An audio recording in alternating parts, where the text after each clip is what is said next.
Good morning students. How are you? Today's topic is types of intellectual property rights में आज हम क्या करेंगे? ट्रेडमार्क.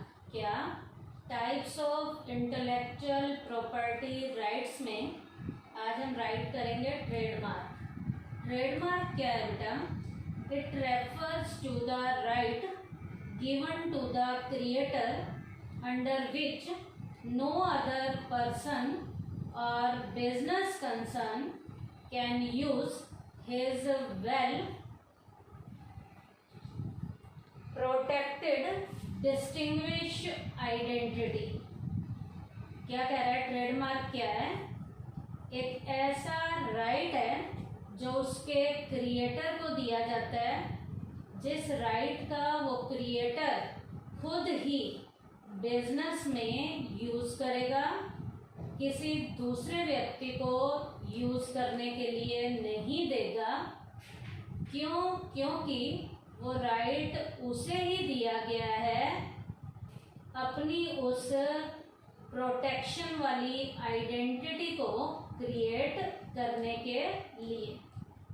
प्रोटेक्शन के पर्पस से ये राइट उसके क्रिएटर को ही दिया गया है, ताकि उसकी वेल प्रोटेक्टिव वाली जो आइडेंटिटी है वो उसी की रहे, वो किसी दूसरे को यूज करने के लिए ना दी जाए.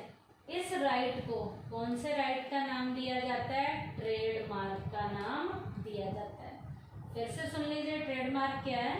It refers to the right given to the creator under which no other person or business concern can use his well protected distinguishing identity.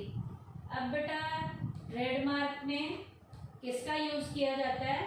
some special word, name, symbol, sound, size or color, the use of which is done to give a distinguishing mark to a business, product or service is called trademark. अब बेटा अपने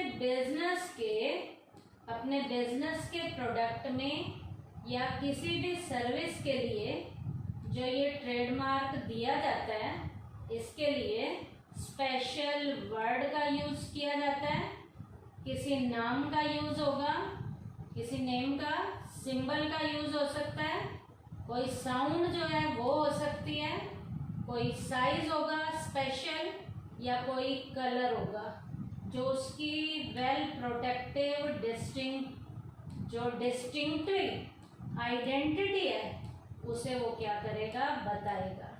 तो इसके लिए well protective distinguishing identity को बताने के लिए ट्रेडमार्क में स्पेशल वर्ड का, नेम का, सिंबल का, साउंड का, साइज का और कलर का क्या किया जाता है? यूज किया जाता है. Trademark right prohibits any other person और business concern from using the similar identity. अब बेटा ट्रेडमार्क में ये राइट जो है एक वेल प्रोटेक्टिव डिस्टिंग्विशिंग आइडेंटिटी के लिए ही उसके क्रिएटर को दिया जाता है. कोई दूसरा जो है उसका यूज सिमिलर वाली आइडेंटिटी का यूज नहीं कर सकता. इस राइट के दौरान दूसरे के उस वेल प्रोटेक्टिव डिस्टिंग्विशिंग आइडेंटिटी को यूज करने के लिए दूसरे की मनाही होगी. दूसरा कोई भी उसके उस ट्रेडमार्क को यूज में नहीं ला सकता. In order to keep the identity of our product और service unique we need a trademark. हमारी वो आइडेंटिटी जो प्रोडक्ट से रिलेटेड है या सर्विस से रिलेटेड है वो यूनिक रहे, इसके लिए ट्रेडमार्क की हमें क्या पड़ती है? जरूरत पड़ती है. वो आइडेंटिटी हमारी जो प्रोडक्ट से रिलेटेड और सर्विस से रिलेटेड जो यूनिक यदि आपने रखनी है तो इसके लिए हमें किसकी ज़रूरत पड़ती है? ट्रेडमार्क की ज़रूरत पड़ती है। We can get the registration of the unique identity of. अब हम इस यूनिक आइडेंटिटी को रखने के लिए क्या करवा सकते हैं? रजिस्ट्रेशन करवा सकते हैं ताकि वो आइडेंटिटी हमारी यूनिक रहे ऑफ आवर प्रोडक्ट और सर्विस, जो हमारे प्रोडक्ट से रिलेटेड होगी या सर्विस से रिलेटेड होगी, under the Indian trademark registration, under the Indian trademark registration act 1999। अब वो प्रोडक्ट या सर्विस हमारी खुद की यूनिक रहे, इसके लिए हमें जो ट्रेडमार्क की ज़रूरत पड़ती है, इसके लिए इंडियन ट्रेडमार्क एक्ट जो है 1999 के अंडर उसका यूनिक प्रोडक्ट या सर्विस का आइडेंटिटी का हम क्या करवा सकते हैं? रजिस्ट्रेशन करवा सकते हैं। किसके अकॉर्डिंग? इंडियन ट्रेडमार्क एक्ट 1999 के अकॉर्डिंग। अब यहाँ पर एक एग्जाम्पल भी आपको दिया जाएगा। The trademark of Ford Motors company, Ford Motors company is क्या है? फोर्ड है, FORD, फोर्ड है। All the product of this company are known by the name of Ford only. अब उस कंपनी ने फोर्ड के नाम से ट्रेडमार्क का रजिस्ट्रेशन करवाया है, तो उस कंपनी के जो भी प्रोडक्ट आएंगे वो किस नाम से आएंगे? केवल फोर्ड नाम से आएंगे। अब बेटा ट्रेडमार्क का रजिस्ट्रेशन का प्रोसेस क्या है? ट्रेडमार्क का रजिस्ट्रेशन कैसे करवाना है?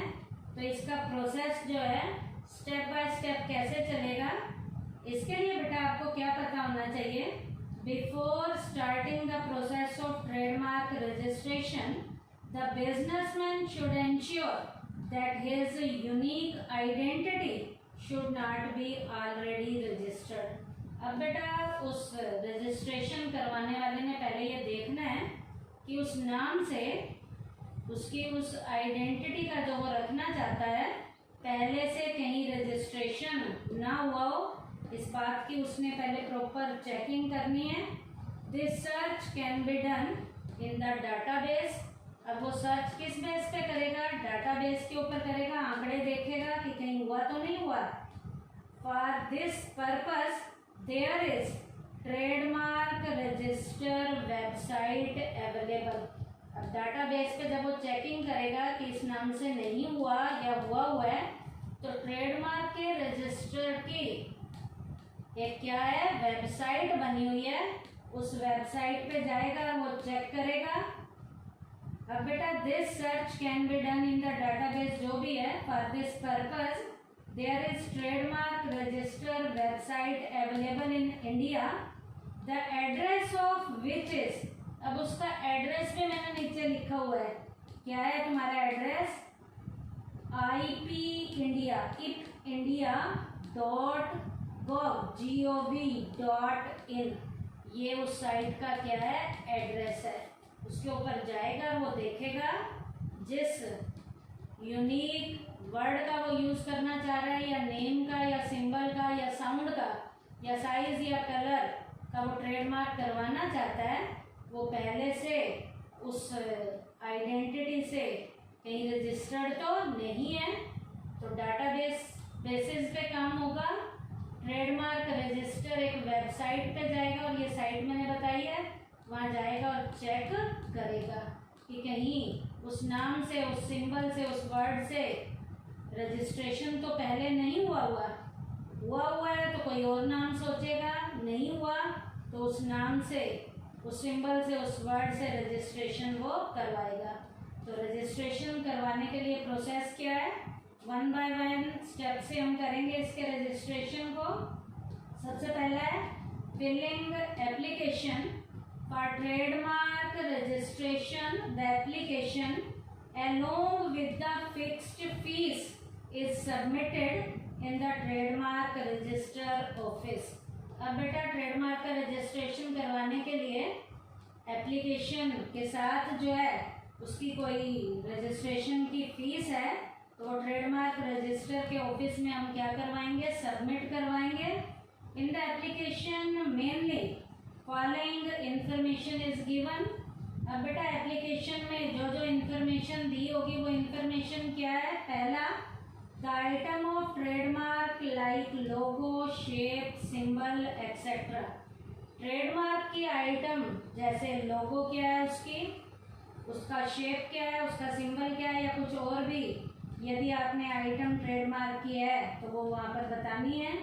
उसके बाद है second, the name and address of the trademark owner. Trademark का जो ओनर है उसका नाम क्या है, उसका परमानेंट वाला एड्रेस क्या है, वो हमने बताना है. उसके बाद है the division of the trademark class. Trademark के डिवीजन की आपको क्लास में बतानी है कि कौन सी क्लास है. जैसे different products in India have been divided into 34 classes and services into 11 classes with a view to granting trademark. कितनी क्लासेस हैं, 34 क्लासेस हैं, 34 क्लासेस हैं और services into 11 classes with a view to granting trademark. तो उसकी class क्या है, तो उसकी क्लास क्या है वो बतानी है. Division of the trademark class.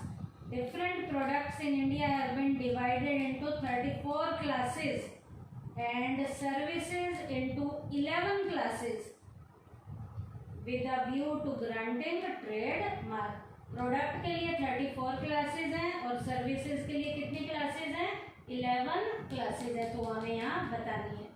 उसके बाद the complete detail of the product और सर्विस. हमें प्रोडक्ट और सर्विस की कंप्लीट लेवल की डिटेल भी जो है वो हमें यहाँ बतानी है. तो ट्रेडमार्क के रजिस्ट्रेशन का पहला प्रोसेस का नाम क्या है, फिलिंग एप्लीकेशन. उसके बाद है सेकंड, एग्जामिनिंग एप्लीकेशन. अब एप्लीकेशन की एग्जामिनिंग होगी, जांच पड़ताल होगी. The application is handed over to the trademark officer. अब वो एप्लीकेशन ट्रेडमार्क के ऑफिसर को हैंड ओवर कर दी जाएगी. In the trademark registrar office. उसके ट्रेडमार्क के रजिस्ट्रार के ऑफिस में उस ऑफिसर को वो एप्लीकेशन यहाँ पर अगले स्टेप में हैंड ओवर कर दी जाएगी. He issues the trademark examination report after examining the information given in the application. अब ये रजिस्ट्रार के ऑफिस में जो ऑफिसर है वो इस एप्लीकेशन की प्रॉपर तरीके से जांच पड़ताल करेगा कि एप्लीकेशन में जो बातें लिखी गई हैं वो सारी फिट फाइन है या नहीं, सही है या नहीं. In case any objection is raised on the application, the applicant can reply to it. कहीं एप्लीकेशन में कोई ऑब्जेक्शन है तो एप्लीकेंट को उसका क्या देना पड़ता है, रिप्लाई करना पड़ता है, जवाब देना पड़ता है. तो ट्रेडमार्क के रजिस्ट्रेशन के प्रोसेस में ये सेकंड स्टेप था एग्जामिनिंग एप्लीकेशन. कि एप्लीकेशन जो ट्रेडमार्क रजिस्ट्रार के ऑफिस में जमा कराई है उस ऑफिसर को हैंडओवर की है, वो ऑफिसर यहाँ पूरी प्रॉपर एप्लीकेशन को देखेगा, चेक करेगा. कोई ऑब्जेक्शन है तो एप्लीकेंट को उसका क्या देना पड़ेगा, यहाँ जवाब देना पड़ेगा. थर्ड स्टेप है पब्लिशिंग प्रपोज्ड ट्रेडमार्क. अब बेटा एप्लीकेशन पे कोई ऑब्जेक्शन नहीं है, एक्सेप्ट कर ली है, तो इसे ऑफिशियल जर्नल में पब्लिश किया जाएगा. क्या, when the trademark application is accepted it is published in the trademark journal. अब उस एप्लीकेशन को एक्सेप्ट कर लिया है, कोई उसके ऊपर ऑब्जेक्शन नहीं है, तो इसको ट्रेडमार्क जर्नल में क्या कर दिया जाएगा, पब्लिश कर दिया जाएगा. उसके बाद है फिलिंग ऑपोजिशन. कोई विवाद वगैरह है, कोई अपोज करना चाह रहा है तो अपोज भी कर सकता है यहाँ. If any third party wants to express his opposition with certain valid reason, अब किसी certain valid reason के साथ यदि कोई थर्ड पार्टी इसके ऊपर अपोज कर रही है, जैसे कोई विवाद है, जैसे कोई डाउट है, he will have to submit his application for this purpose in the trademark office। इस संदर्भ में वो अपनी एप्लीकेशन ट्रेडमार्क के ऑफिस में क्या कराएगा, सबमिट कराएगा। यदि किसी थर्ड पार्टी को इसके रिलेटेड कोई भी विवाद है, कोई मतभेद है, यदि कहीं भी उसको लगता है कुछ गलत है, तो थर्ड पार्टी जो है अपोज कर सकती है। इसके लिए वो एप्लीकेशन क्या करेगा, जमा करवाएगा। क्या, if any third party wants to express his opposition with certain valid reason, he will have to submit his application for the purpose in the trademark office। उसके बाद है issuing certificate of trademark। अब trademark का certificate issue करना है। अब सारी formalities यहाँ तक की चेक हो गई हैं। After all the objection and opposition are removed, सारी ऑब्जेक्शन को और ओपोजिशन को पूरे प्रॉपर तरीके से जांचा गया और उन्हें दूर किया गया from the proposed trademark. From the proposed trademark the applicant is issued the trademark registration certificate. अब सारी ऑब्जेक्शंस, ओपोजिशन को दूर करने के बाद एप्लीकेंट को ट्रेडमार्क के रजिस्ट्रेशन का जो सर्टिफिकेट है, अब क्या कर दिया जाता है, इशू कर दिया जाता है।